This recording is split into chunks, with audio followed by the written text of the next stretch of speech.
ഈ വിഷയത്തിൽ സംഭൽ ആളിക്കത്തുമോ എന്ന ചോദ്യത്തിന് ഈ സമ്മേളന കാലയളവിൽ ഒരുപക്ഷെ പാർലമെൻറ്റിൽ അത് ആളിക്കത്തിയേക്കാം. അതിനും അപ്പുറത്തേക്ക് ആളിക്കത്തിക്കാൻ ഒരുപക്ഷെ BJP ആ അർത്ഥത്തിൽ ശ്രമിക്കാൻ സാധ്യതയില്ല. എന്നാൽ ഈ വിഷയം സജീവമാക്കി നിർത്താൻ BJP എപ്പോഴും ശ്രദ്ധിക്കുകയും ചെയ്യും. ഞാനൊരു രാഷ്ട്രീയ സാഹചര്യം പറയാം. ഇക്കഴിഞ്ഞ ലോക്സഭാ തെരഞ്ഞെടുപ്പിൽ 400 സീറ്റ് പ്രതീക്ഷിച്ചു പോയ NDAക്ക് ഏറ്റവും വലിയ തിരിച്ചടി ഉത്തർപ്രദേശിലെയായിരുന്നു.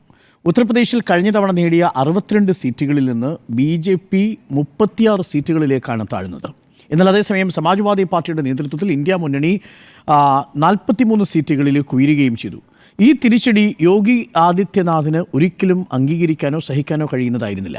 എന്നാൽ അതേ ഉത്തർപ്രദേശിലെ നിയമസഭയിലേക്ക് തുടർന്ന് നടന്ന ഉപതെരഞ്ഞെടുപ്പിൽ 9 ഇടങ്ങളിൽ 7 ഇടത്തും BJP വിജയിച്ചു. ആ തിരഞ്ഞെടുപ്പിൽ BJP ഉപയോഗിച്ച ഏറ്റവും പ്രധാനപ്പെട്ട മുദ്രാവാക്യങ്ങളിലൊന്ന് ഈ കാശി മധുര ബാക്കി ഹേ എന്ന മുദ്രാവാക്യത്തിൻ്റെ ആവർത്തനം കൂടിയായിരുന്നു. അതിൻ്റെ ഭാഗമായി മധുരയിൽ നാരായണി സേനയെ ഇറക്കുന്നു. ഇവിടെ ഇപ്പോൾ ഈ ചർച്ച നടക്കുന്ന സംഭലിൽ ഹരിശങ്കർ ജെയിനെയും മകൻ വിഷ്ണു ശങ്കർ ജെയിനെയും ഇറക്കുന്നു. അതിനുശേഷം അജ്മീർ ദർഗയിൽ സർവേ നടത്താൻ ആവശ്യമായിട്ടുള്ള നീക്കങ്ങളിലേക്ക് പോകുന്നു. ഗ്യാൻവാബയിലേത് തുടരുന്നു. അപ്പോൾ ഇതെല്ലാം ഹിന്ദുക്കളെ ഏകോപിപ്പിച്ചുകൊണ്ട് നിർത്തുക, ആ തീ ആളിക്കത്തിച്ചുകൊണ്ട് നിർത്തിയാൽ മാത്രമേ സമാജ്വാദി പാർട്ടിയും കോൺഗ്രസും ലോക്സഭയിൽ നേടിയ രാഷ്ട്രീയാധിപത്യം തകർക്കാൻ കഴിയൂ എന്ന് നന്നായി അറിയുന്ന യോഗി ആദിത്യനാഥ് വളരെ വ്യക്തമായി സംഭലിനെ ഉപയോഗിച്ച്, രാജസ്ഥാനിൽ അജ്മീർ ദർഗയെ ഉപയോഗിച്ച്, മധുരയിലെ കൃഷ്ണക്കരയ ക്ഷേത്രത്തെ ഉപയോഗിച്ചുകൊണ്ട് ഈ രീതിയിൽ ഒരു രാഷ്ട്രീയം ഇപ്പോൾ ഡിസൈൻ ചെയ്തുകൊണ്ടിരിക്കുകയാണ്. അതുകൊണ്ട് തന്നെ ഇത് ദേശീയതലത്തിൽ ചർച്ച ചെയ്യപ്പെടണമെന്ന് BJP ആഗ്രഹിക്കുന്നുണ്ട്.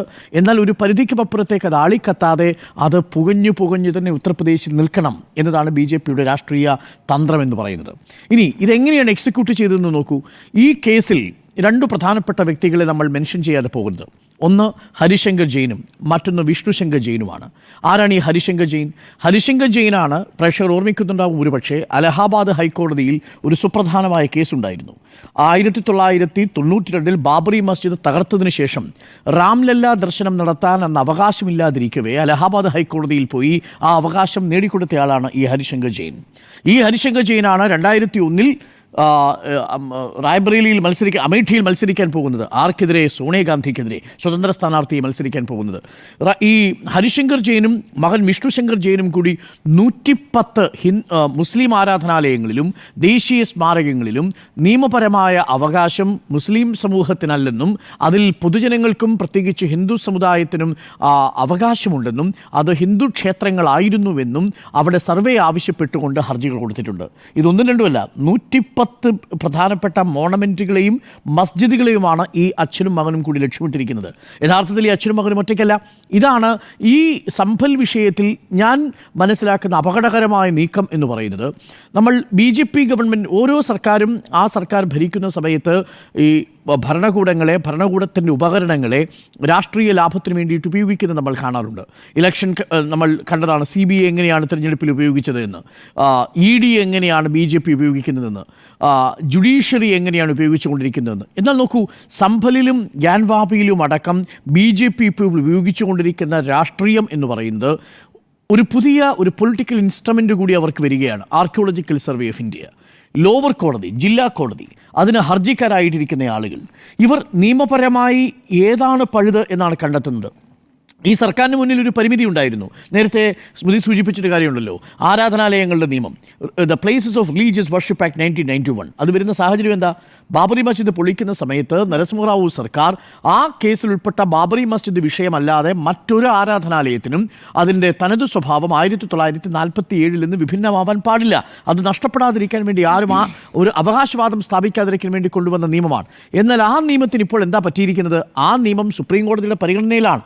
സുപ്രീം കോടതി കേന്ദ്ര സർക്കാരിനോട് ഈ 1991 ദ റിലീജിയസ് പ്ലേസസ് വർഷിപ്പ് ആക്ടിനെ സംബന്ധിച്ചുള്ള അഭിപ്രായം ആരായാൻ വേണ്ടി കൊടുത്തിട്ട് ഇതേവരെ കേന്ദ്ര സർക്കാർ മറുപടി നൽകിയിട്ടില്ല.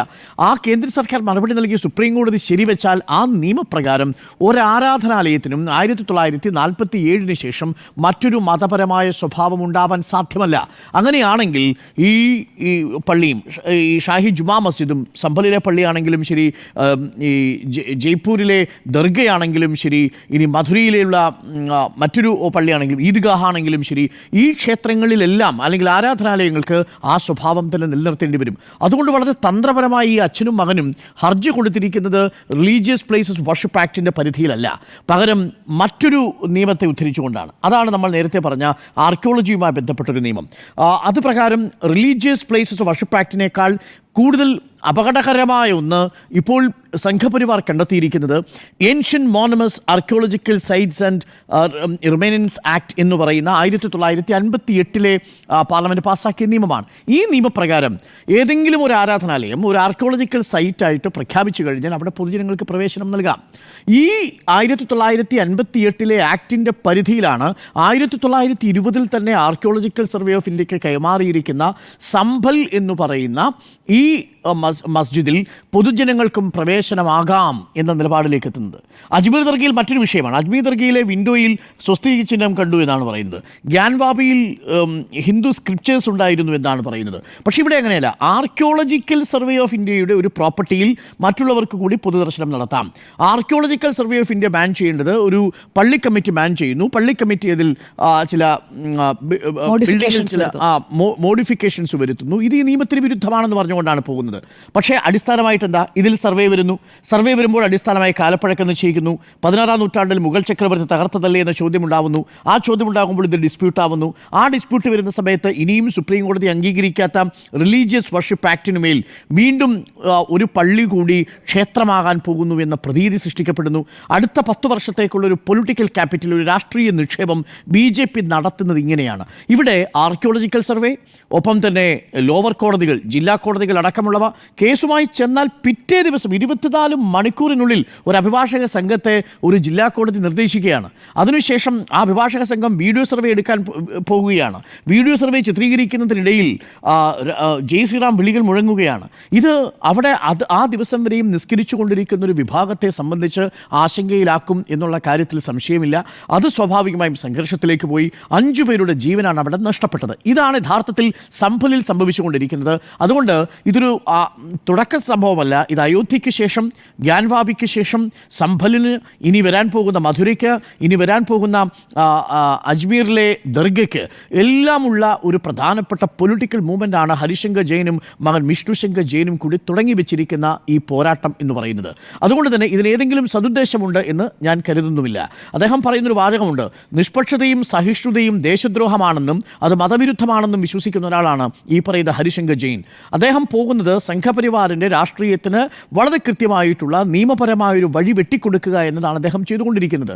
അതാണ് ഇന്നിപ്പോൾ പുകഞ്ഞ് ഈ ഘട്ടത്തിലെത്തുന്നത്. അതുകൊണ്ട് സംഭൽ ആളിക്കത്തിക്കാൻ വേണ്ടിയുള്ള ശ്രമം തിരഞ്ഞെടുപ്പ് കാലത്ത് നടത്തി. അത് ഉപതെരഞ്ഞെടുപ്പിൽ 9-7 സീറ്റും നേടിയ BJP ആത്മവിശ്വാസത്തോടുകൂടി സംഭൽ വിഷയത്തിൽ ഇറങ്ങിത്തിരിച്ചു. അതിനുശേഷം ഇനി അത് പുകഞ്ഞ് കത്തും. അത് മധുരയിലാണെങ്കിലും ശരി, അജ്മീർ ദർഗയിലാണെങ്കിലും ശരി, വരുന്ന വർഷങ്ങളിൽ BJP തങ്ങളുടെ രാഷ്ട്രീയ നിക്ഷേപമായി കാണുന്നതും ഈ പറയുന്ന അവകാശവാദങ്ങളും അവകാശ തർക്കങ്ങളുമാണ്. ഇനി ഒരു പോയിന്റ് കൂടി പറഞ്ഞ് ഞാൻ അവസാനിപ്പിക്കാം. എന്നാൽ ഇന്നിപ്പോൾ നടന്ന ഈ പ്രതിഷേധങ്ങളിൽ പ്രതിപക്ഷ നേതാവിനെ ഈ സ്ഥലത്തേക്ക് അനുവദിക്കേണ്ടതുണ്ടായിരുന്നു. തീർച്ചയായും വേണമെന്നാണ് എൻ്റെ പക്ഷം. പ്രതിപക്ഷ നേതാവിന് ആരുടെ റാങ്കാണ്? ക്യാബിനറ്റ് റാങ്കാണ്. പ്രതിപക്ഷ നേതാവുടെ ജോലി എന്താണ്? സഭയിൽ മന്ത്രിമാരുടെ ശ്രദ്ധയിൽപ്പെടുത്തേണ്ട ചുമതലകൾ അല്ലെങ്കിൽ വിഷയങ്ങൾ ഏതൊക്കെയാണ് എന്ന് ഇതിൻ്റെ ഉത്തരവാദിത്വം പ്രതിപക്ഷ നേതാവിനാണ്.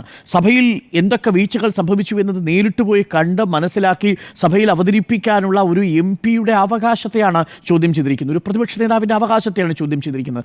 ജനാധിപത്യം ജീവിക്കുന്നത് ഒപ്പോസിഷനിലാണ്, അഥവാ പ്രതിപക്ഷത്തിൻ്റെ കരുത്തിലാണ് എന്നതാണ് ബ്രിട്ടീഷ് പാർലമെൻ്ററി ആശയം എന്ന് പറയുന്നത് തന്നെ. അതുകൊണ്ടാണല്ലോ നമ്മൾ ഹർ മജസ്റ്റീസ് ഒപ്പോസിഷൻ എന്നൊരു ആശയം തന്നെ കൊണ്ടുവരുന്നത്. ആ ആശയത്തെയാണ് ഇന്നിപ്പോൾ നിഷ്പ്രഭമാക്കുന്നത് നമ്മൾ കണ്ടത്. 2 മണിക്കൂർ രാജ്യത്തിൻ്റെ പ്രതിപക്ഷ നേതാവ് ഒരു എക്സ്പ്രസ് ഹൈവേയിൽ അദ്ദേഹത്തിൻ്റെ പാർലമെൻറ്റ് അംഗം കൂടി ഉൾപ്പെടുന്ന, പാർലമെൻറ്റ് മണ്ഡലം കൂടി ഉൾപ്പെടുന്ന ഒരു ജില്ലയിലേക്ക്, ഒരു സംസ്ഥാനത്തേക്ക് കടക്കാൻ കഴിയാതെ മടങ്ങിപ്പോരേണ്ടി വരുന്ന ഒരു സാഹചര്യം ഉണ്ടാവുന്നു. അതിന് ഒരു കോടതിയുടെ ഉത്തരവുണ്ടാവുന്നു. ആ കോടതി ഉത്തരവ് തിടുക്കപ്പെട്ട് നടപ്പാക്കാൻ വേണ്ടി പോലീസ് സേന അവിടെ വരുന്നു. ഒരു പോലീസ് ജീപ്പിൽ ഈ പറയുന്ന പ്രതിപക്ഷ നേതാവായ രാഹുൽ ഗാന്ധിയെ സംഭലിലേക്ക് എത്തിച്ചിരുന്നുവെങ്കിൽ എന്ത് കുഴപ്പമുണ്ടാകാനാണ്? അവിടെ പോയി അത് കാണുകയും ആ കാര്യങ്ങൾ വിശദീകരിക്കുകയും ചെയ്യുക എന്നുള്ളതാണ്. ഇതാണ് വസ്തുതകളെ മറച്ചുപിടിക്കുക, അത് പ്രതിപക്ഷ നേതാവിൻ്റെ ശ്രദ്ധയിൽ നിന്ന് മറച്ചുപിടിക്കുക. അതാണ് പ്രതിപക്ഷ നേതാവ് കയ്യിൽ ഭരണഘടന ഏന്തി അദ്ദേഹം നടത്തിയ പ്രസംഗത്തിൽ പറയുന്നത്. ഇത് ഭരണഘടനയോടുള്ള അവഹേളനമാണ്, ജനാധിപത്യത്തോടുള്ള അവഹേളനമാണ് എന്ന് രാഹുൽ ഗാന്ധി പറഞ്ഞതിൻ്റെ കാരണവും അതുതന്നെയാണ്. രാജ്യത്തെ മുഴുവൻ തന്നെ മതപരമായി ധ്രുവീകരിക്കുന്ന രാഷ്ട്രീയം BJP തുടങ്ങിയത് ഇന്നോ ഇന്നലെയോ അല്ല. അതിൻ്റെ തുടർച്ച എന്നതിനെ ഇപ്പോൾ ഉപയോഗിച്ചുകൊണ്ടിരിക്കുന്നത് ആർക്കിയോളജിക്കൽ സർവേ, ഒപ്പം തന്നെ അത്തരം നിയമങ്ങളെ, അതുമായി ബന്ധപ്പെട്ട ഹർജിക്കാരെ ഉപയോഗിച്ചുകൊണ്ടുള്ള നീക്കമാണ് ഇപ്പോൾ BJP നടത്തിക്കൊണ്ടിരിക്കുന്നത്, സംഘപരിവാർ നടത്തിക്കൊണ്ടിരിക്കുന്നത്.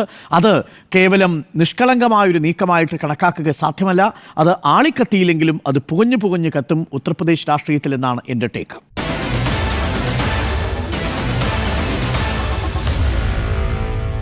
Meet the editors.